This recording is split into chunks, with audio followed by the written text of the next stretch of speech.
Bonjour à tous.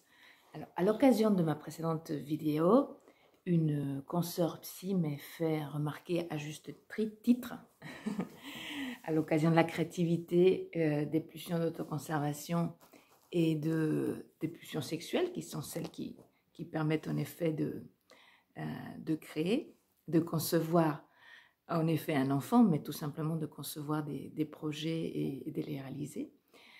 Donc cette consoeur m'a fait remarquer que nous ne sommes pas dans une dynamique d'autoconservation, euh, puisque nous n'avons pas l'occasion de réagir de façon primaire, c'est-à-dire nous retirer, nous protéger ou fuir, comme je l'avais mentionné. Et elle a bien raison. J'en ai eu la preuve hier lors d'une séance avec une patiente cliente, comme j'ai dit, parce que je fais de la psychodynamique, c'est-à-dire qu'il y a une part de coaching, d'accompagnement du changement.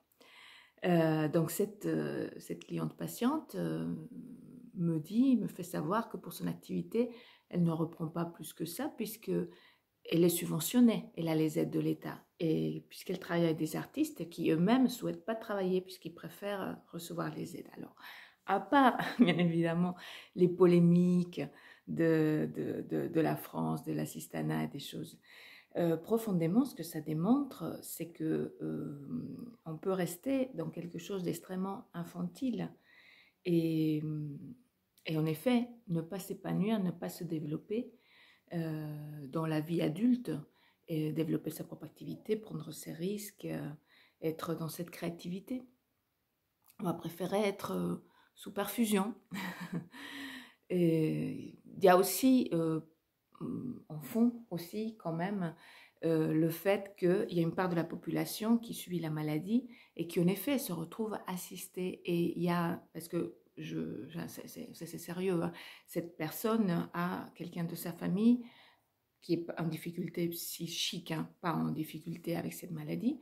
Et il y a ce phénomène de rivalité, même si ça peut sembler bizarre, de vouloir, dans toutes les familles, il y a une victime, un patient désigné, une victime désignée, et souvent dans les fratries, les autres personnes, les autres enfants, y compris adultes, comme c'est le cas aujourd'hui, trouve la position de ce patient, de cette victime privilégiée.